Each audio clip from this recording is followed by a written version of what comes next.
Assalamualaikum warahmatullahi wabarakatuh. Apa kabar Bapak Ibu semuanya? Di video kali ini kembali kita akan mengupdate informasi pelantikan P3K paruh waktu. Semakin kesini semakin banyak ya pelantikan yang kita lihat pengupdateannya, dan kita akan dengarkan pernyataan Bapak Zudan terkait data terbaru paruh waktu yang sesuai lini masa harus selesai dalam waktu dekat ini. Bagaimana info lengkapnya, ikuti video ini sampai selesai.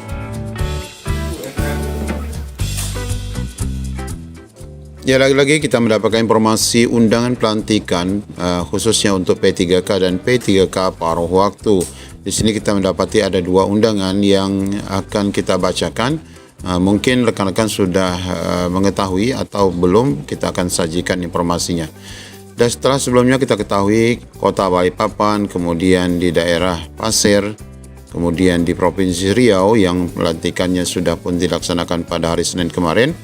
Dan beberapa daerah yang sudah kita posting untuk tanggal 1 Oktober, ada 4 daerah, di Bekasi, kemudian di Pali, kemudian di Kepulauan Riau, dan juga di Konawe. Nah, di sini kita dapati informasi pelantikan juga baru yang didapatkan dari daerah ini, di mana undangan ini ditujukan kepada penerima SKP 3K, menindaklanjuti surat kami nomor 800 sekian, tanggal 24 September, undangan penyerahan keputusan Bupati Bungo ya untuk pengangkatan P3K tahun 2024 ini untuk tahap 2 ya. Nanti kita lihat informasi untuk para waktunya. Di mana rekan-rekan di Bungo, Kabupaten Bungo ini menggunakan batik korpri ya, laki-laki dan perempuannya, pin korpri standar ASN, label papan nama, sepatu pantopel, kemudian membawa map sebanyak 2 buah untuk kepentingan penyerahan SK, di mana rekan-rekan ini menerima SK pada hari ini ya, Selasa 30 September 2025 pukul 7 pagi tadi ya, di kantor Bupati Bungo. Bungo ini di mana Bapak Ibu? Silakan tulis di kolom komentar ya. Nah, ini untuk penyerahan SK di pagi ini Selasa ya, tanggal 30 September 2025. Kemudian untuk undangan kedua ini adalah undangan untuk juga penyerahan SK CPNS dan P3K tahap 2. Dan di sini juga disebutkan untuk P3K paruh waktu ya, untuk paruh waktu juga ya.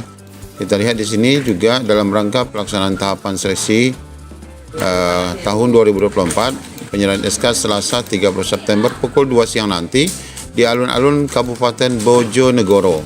Akan dilaksanakan penyerahan secara simbolis SK pengangkatan CPNS P3K tahap 2 dan P3K paruh waktu. Nah, di sini akan ada penyerahan simbolis ya, di lingkungan pemerintah Kabupaten Bojonegoro tahun 2024 sebanyak 1.431 orang. Nah, akan diserahkan oleh Bupati Bojonegoro. Selamat ya Bapak Ibu untuk Bojonegoro hari ini, dan daerah mana tadi? Di Muara Bungo ya, yang hari ini diserahkan SK-nya. Jadi Bapak Ibu untuk paruh waktu ini sudah 3 daerah ya, yaitu di Balikpapan, kemudian di Pasir, kemudian juga di daerah Bojonegoro, Jawa Timur. Bapak Ibu, berikut kita akan dengarkan paparan dari Bapak Zudan. Ini informasi paparan terakhir yang disampaikan oleh beliau yang perlu Bapak Ibu ketahui selaku P3K paruh waktu dan P3K secara umum. P3K paruh waktu adalah mereka yang tidak lolos CASN di tahun 2024, termasuk mereka yang tidak mendapatkan formasi ya Prof? Jadi tidak begitu skemanya. Bagaimana? Ini kan ada kelompok R1, R2, R3, R4, R5 ya. Ini diselesaikan dulu. Yang ada formasinya diangkat penuh waktu. Oke, baik. Kemudian yang belum ada formasinya kemudian diangkat dengan formasi paruh waktu. Nah, ini paruh waktu juga nanti diberikan nomor induk pegawai oleh BKN. Tetap sama dapat NIP ya Prof ya? Iya, Oke. dapat nomor induk pegawai karena masuk kategori sebagai ASN. Tapi bagaimana? P3K paruh waktu. Oke, tapi bagaimana juga untuk cara kerja mereka? Karena paruh waktu kita identiknya dengan freelance begitu ya? Karena tadi dapat NIP, ini seperti apa? Bu. Bagaimana? Jadi Mbak Sari, yang dimaksud paruh waktu itu bukan freelance, ya. Tetap ya. Jadi bekerjanya itu sesuai peraturan dari Bu Menpan ya. Surat-surat edarannya, regulasi di bidang kepegawaian, itu gajinya sesuai dengan gaji yang diterima saat ini. Oh, baik. Gitu. Atau disesuaikan dengan upah minimum regional, sesuai kemampuan keuangan masing-masing daerahnya. Itu Mbak Sari. Baik. Ini yang banyak ditanyakan. Saya sudah diberondong begitu banyak pertanyaan, Prof, termasuk tadi. Wah, ini kayak freelance dong ya, gajinya berapa, jam kerjanya berapa gitu. Ini artinya tetap bisa bekerja sesuai dengan sebelum ketika diangkat sebagai P3K paruh waktu ya. Katakanlah kalau 8 jam ya mereka harus memenuhi 8 jam itu ya, Prof ya. Ya, yang namanya P3K itu kan unsur besarnya 2. Satu ada perjanjian kerjanya. Betul. Ya, jadi diatur tuh jam berapa harus masuk kantor, misalnya jam 8 sampai jam setengah 5 sore misalnya. Atau yang bekerja di pos tertentu di rumah sakit, dia diatur shift-shiftnya. Tergantung nanti dibunyikan di perjanjian kerjanya, Mbak Sari. Oh, baik. Sesuai dengan kebutuhan instansi masing-masing artinya, Prof. Betul. Oh, baik. Kemudian diatur juga jangka waktunya. Ya kan, kalau di dalam undang-undangnya, dalam PP-nya itu kan minimal 1 tahun sampai dengan waktu dibutuhkan. Nanti di dalam perjanjian kerjanya dibunyikan berapa tahun kontraknya, berapa tahun perjanjian kerjanya. Itulah yang disebut dengan pegawai pemerintah dengan perjanjian kerja. Ya, hanya saja yang membedakan ketika P3K yang awal ini adalah penuh dan ini paruh waktu begitu ya. Namun tetap sama akan mendapatkan NIP. Tapi ini yang kemudian banyak dibicarakan oleh masyarakat kita, pertanyaan titipan juga banyak ini masuk ke Pro 1 RRI Surabaya. Banyak yang menyebut bahwa kebijakan ini sekedar tambal sulam karena hanya paruh waktu. Bagaimana BKN menjamin bahwa skema ini tetap memberikan kepastian bagi tenaga honor kita dan juga para pencari kerja, Prof?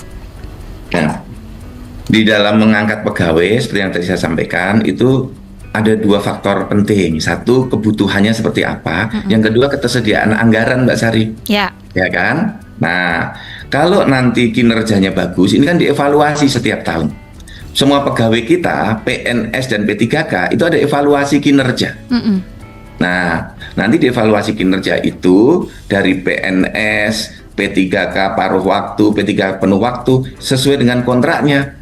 Kontraknya habis, diperpanjang atau tidak, semua dapat diperpanjang sesuai dengan kinerja masing-masing, gitu, Mbak. Okay, baik. Konsepnya dalam Undang-Undang ASN dan PP Manajemen ASN P3K itu seperti itu. Oke, tapi tetap ada tes juga ya, Prof, seperti pada umumnya ketika CASN, P3K penuh waktu dan lain sebagainya.